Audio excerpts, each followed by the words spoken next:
ඔරුවල සංස්ථාවාණි. ඔරුවල සංස්ථාවාණි. දුටුගැමුණු රාජ යුගයෙන් පසු ලංකාවේ වාණේ හදපු ආයතනය තමයි ඔරුවල වාණේ සංස්ථාව. අග්නිදිග ආසියාවේ අභිමානය ඔරුවල වාණේ. අඩ 100 වසක් දඟර වාණේ නිෂ්පාදනයේ පුරෝගාමියෝ ඔරුවල වාණේ.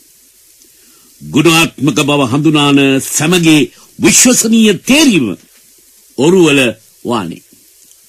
අපේ අභිමානයේ කැලණි ටයර් කංකසතුරේ සිමෙන්ති අම්බලි පිටියේ කඩදාසි පිළියන්දල පිඟන් තොටිලිය ටෙක්ස්ටයිල්ස් පුල්මුඩේ කලිජවැලි යක්කල ලෝහබාණ්ඩ අවිස්සාබෙලි තුනුයිලෑලි වලච්චේ කඩදාසි මේ තොග පිටින් සමහරක් අය තුංගානට මේවා අරගෙන මේ ආයතන විනාශ කළා.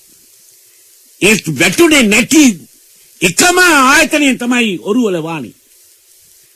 ඔරුවල වාණේ අද ශ්‍රී ලංකාවේ ඉංජිනේරුවන්ගේ ප්‍රථම තේරීම. කවුරු මොනවා කිව්වත් අද ශ්‍රී ලංකාවේ ඉදිකිරීම් කර්මාන්තේ ඉදිරියෙන්ම ගමන් කරන්නේ ඔරුවල වාණේ.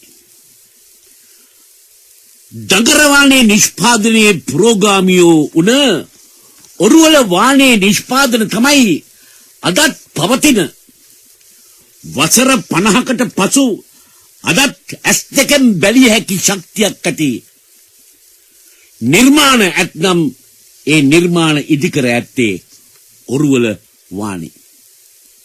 දැන් බලන්න මේ වැස්ස වහිනකොට අපිට එක පාට මතක් වෙන්නේ මහවැලි ගඟ පස්පලකින් නමලා මේ මහවැලියේ කඩිමුඩියේ යන ගමන නතර කළා පස්පලකින් බැඳලා මහ විශාල ජල ධාරිතාවක් රැඳෙව්වේ ඔරුවල වාණේ. ඔරුවල වාණේ කම්බි යොදලා කොන්ක්‍රීට් බැමි බැඳලා තමයි මේ යෝධ ජල ධාරාව රඳවලා ඒ ජල ධාරාවෙන් විදුලිය උත්පාදනය කරන්නේ. හොඳම උදාහරණය වික්ටෝරියාව. වික්ටෝරියාවේ මහ වේල්ල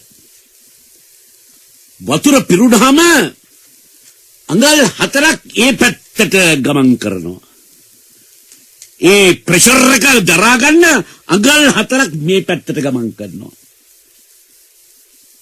දැන් ඒ විදිහට ශක්තිය ලබා දුන්නේ වික්ටෝරියා මහා දියකඳ රඳවන්නට වික්ටෝරියා වේල්ලට ඔරුවල වාණේ. ඔබේ නිර්මාණ සඳහා ලාභෙට කොලිටි අඩු එපා ගන්නට බාලබඩු ඔරුවල වාණේ දඬු ශක්තිය කිසිසේත් නැත අඩු. 50 වසරක අද්විතීය නාමය ඔරුවල වාණේ. ඉදිකිරීම් ක්ෂේත්‍රයේ අනබිභවනීය නම ඔරුවල සංස්ථා වාණේ. ඩීසල් සහ